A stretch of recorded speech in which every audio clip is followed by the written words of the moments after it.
Hey man, it's me, Kevin Smith. We're here at the IMDb studio at Acura Festival Village. And look, it's the cast and crew of Wendy. Give it up for them, ladies and gentlemen. Ben, you were here how many years ago with Beasts? 8 years. And years ago. that movie rocked the world and it resulted in award nominations up the wazoo and whatnot. Magical realism introduced to a whole new audience. Now, 8 years later, is that 8 years later? Yeah. You're back. You occur to me, and with another, what feels like magical realism movie as well. You occur to me as the modern day Terrence Malick, my friend. Making amazing movies that you take a long time between. What was the gap about? What was the gap year for? It just was what the movie needed. It was a really spectacular adventure.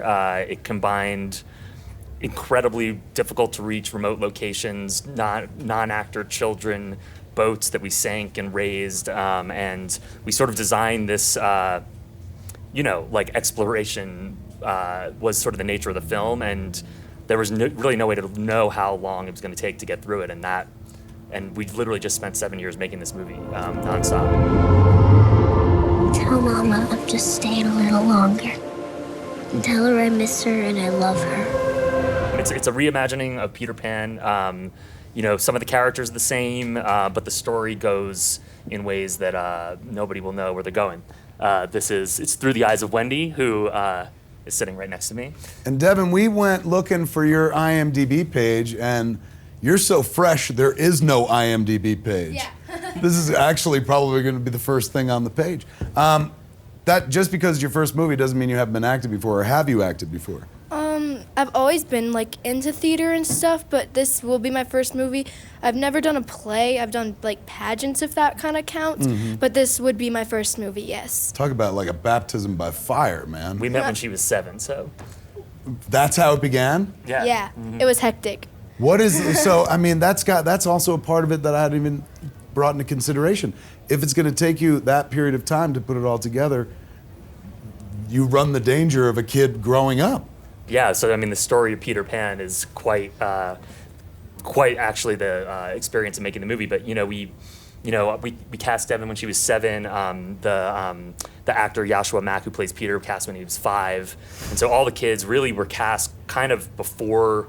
We had to teach them how to act. We had to teach them how to swim a lot of the time. So it was we had to really make the film at the exact right point when all these kids were exactly ready to make it, and then we had to get it done before they grew up. So that was really the theme of the movie and a big part of the adventure. You were incredibly good in the last movie with kid actors, and you're back at it again. Why?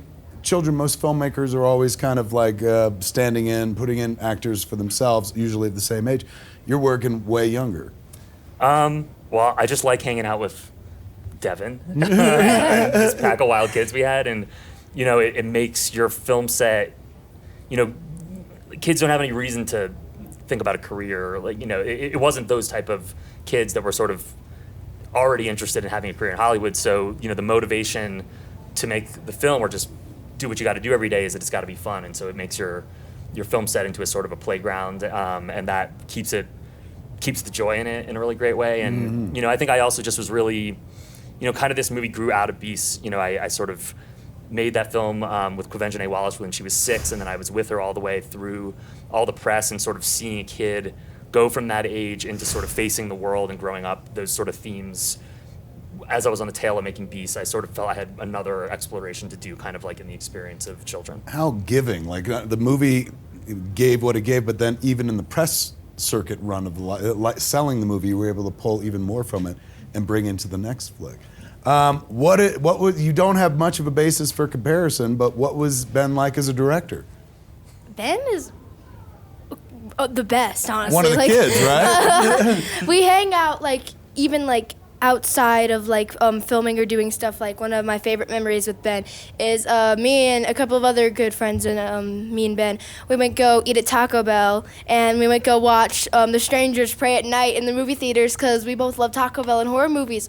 So me and Ben, he's great, honestly. He's really motivational on set. If you're ever feeling down, he'll pump you up and get you in the mood and get you ready to do stuff. And I think that with working with kids, that's really important for him to do, and I think that it's perfect working with kids for how he works things around set. So I love working with Ben. You join a long line of Wendy's, people who've portrayed Wendy over the course of since Barrie's book's been published. Did you look at any particular Wendy? Was there this is the gold standard Wendy? No, because what I've always been told is to be yourself, and I kind of wanted to be my own Wendy and not be someone else's ideal Wendy. I wanted to be me and Ben's Wendy and not a Wendy that's already out there, because when you're making a movie, you don't want to be like, a copycat or an exact replica. You want to have something special about you. And I think the thing with the Wendy that I portrayed was that she's really curious and like outgoing and adventurous, and I think that really makes Wendy special, and I think that me and Ben could both agree that Wendy's a pretty cool character. If you play your cards right, you may never have to get a real job your whole life, man. Like if you're starting at this age, you could stay in this business forever. Hopefully. I mean, I've always I can remember if we'd have a family gathering or something, I'd always want to perform or dance or something. And I've always loved performing for people, and I think that acting is just, it's for me. I love to portray somebody and really go in depth to be that character and understand them as the person that you're going to be playing. And I think that I would really, really love to do this for the rest of my life. I think you're gonna. What is the I share a little bit of experience of coming to Sundance and having my life changed. Yours was even far bigger. What was that whole run like from here forward? When you come to Sundance, is it this is where I was born? That's what I feel like. 26 years ago, I came with Clerks, and every time I come back, I'm like, this is where my adult life began.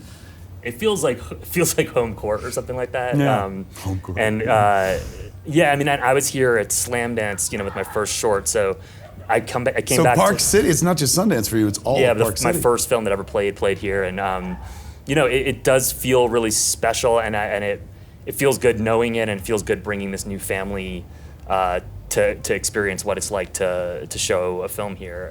That's true. They got you to be like, I'm the old hand at this. I've had the Sundance experience. Yeah, a little bit, but it's really moving. It did really change my life in really interesting ways, and in some ways we sort of kept. It was interesting when that all happened. Our mandate was actually to keep making films exactly the way that we had coming into Sundance, and we really did see that through on this film. We really used the same methods, same principles, and it was different knowing that the world was kind of waiting for this movie, but really the experience of making it was totally different, but the feeling of the set and the process was, we tried to keep that the same and managed to do that, and and spent 7 beautiful years in this totally surreal Neverland that we How created. luxurious. 7 years to prepare to tell the story. By the time you hit set, you must have been oh, I'm completely ready. Definitely not. No? I don't know if that, I mean, maybe that happens for some people, but it's a film that, the kids grow, everything, the thing that made the film so chaotic, or not chaotic, but so unpredictable, was that everything was changing all the time. So the kids were changing all the time. We'd have to rewrite constantly, go oh, Demon's not really like that anymore. She wouldn't say that way. We got to rewrite that line for her. So in real time, as you're making the movie, you're we can do course adjustments, course corrections along the way. And we had sets that would change. You'd go to. It's all shot in natural locations. It's all on these shot in these islands in the Caribbean. As I read, where? Mainly on the island of Montserrat, which has an active volcano on it. And we were shooting in these volcanic landscapes you'd go there once and plan out your shots. You'd come back, it would look completely different. You'd show up at a beach you were planning to shoot, it would have disappeared, So everything was evolving as we were scouting, and so you're constantly in the state of sort of chasing the movie and trying to keep up with it. So you never feel okay, I got the plan and the map, because the whole movie was built to combust as we were making it, and that sort of gave it a spontaneity that I hope makes it kind of special in the same way that Beast was. How bummed were you when it was all done? Pretty bummed. Okay, so something really funny that wasn't funny at the time was on the last day of filming in the Hell's Gate. Was it Hell's Gate? Antigua, aptly named. You took a child to a place called Hell's Gate? Come on, Yes, a bunch he of did. kids. And a bunch of senior citizens, and yeah, One of them fell. and got back up. Yeah, he got back up. The important part of that story. Don't bury the lead. Right. So, it was the last shot of the whole like Caribbean shoot, and the person who would like check the gate and see if there was a hair in the gate or something said that there was a hair in the gate, and everyone just went, oh, like Ben's face went. He slapped his like script down on his legs, and he was like, muttering under his breath, and I can remember I was like so disappointed. And then he was like, "Ha, just kidding," and then everyone was angry at him. So At the guy who's there. yeah. Where you got you? Prank-filled movie. You shot film? Yeah, we shot on 16 millimeter. What was the man? Oh man, you are a true filmmaker. What? Why at this point? Like in my head, I'm like, oh my god, that sounds so difficult. Especially for moments like that. Like, kid, no one said hair in the gate for the last 20 years on a motion picture set unless it's like Chris Nolan movie. Yeah, so it's wild. Why that? Just because film? I mean, the beauty of it, Yeah. for sure. And also, sort of the nature of how we were shooting. These we were always in blazing sun, away from power sources. These were really remote locations. We'd have to hike, 2 hours sometimes to get to set, and so.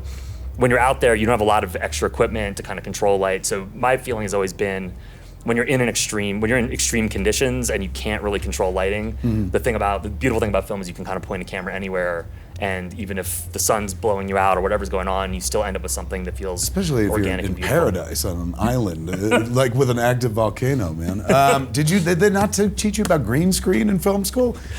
We like to do things the real way, both for what the film is, and for me, the experience of this is life.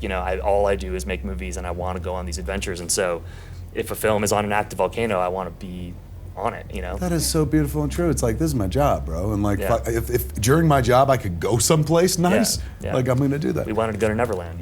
And you found it. Yeah. We're going to ask you 2 quick questions to let you go. Last series that you binged, last thing that you binged. I actually have not seen any series, because I've been making this movie since those series started happening. I know the feeling. So I've never actually watched one, honestly. So what's the last thing you watched that you could give a shout out to? It's IMDb, so naturally everybody's leaning forward going, "Whoa, what movies do you like?" Oh, man. You think, and we'll start over with Devin. Devin, last thing you liked? last thing you binged. Last thing I binged was probably maybe America's Got Talent. I think it was America's Got Talent with my dad.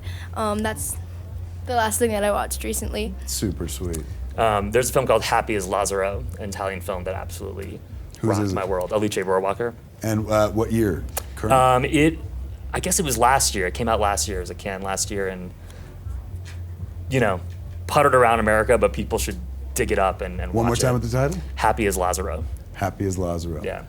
And have you ever stolen a prop from a set that you've worked at? You've only worked on one set, so we're going to narrow it right down. Do you ever steal anything from Wendy? Actually, yeah, but I asked. So it's not stealing, but I don't know if they kept the shop, but there was a duck in like the diner or something. Remember the duck? Yeah. And with one of the props guy ripped its feet off, and I was like, you can't rip a stuffed animal's feet off, is 9-year-old Devin. So I took him in, I took him home, I sewed a patch on him. I was like, it's okay, duck, don't cry. You're gonna sleep in my room tonight, okay? I'm gonna cuddle you so much. And so he was a prop. You might see him in like the corner of the diner in a shot or something. I don't know if you guys kept that or not.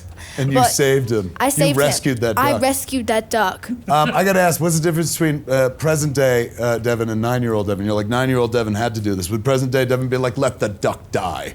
No, absolutely not. I Good to love know. stuffed animals. Yes. And I love Hello Kitty, so. You anthropomorphize them. They got life, man. You can't just like throw a fluff to the side. Exactly. Have you seen Toy Story, people? I mean, Bang! come on. Bang! You're absolutely right. You? What have you stolen? You've been on 2 sets. What'd you steal from either of them? And it's not really stealing if you're the director. Yeah, I definitely jacked a severed hand, which is a great thing to play pranks with. And I got the hook. Did you? Yeah, I got hooked. You would have to. Yeah, I got to keep that. That's beautiful. Give it up for Ben and Devin, the kids from Wendy!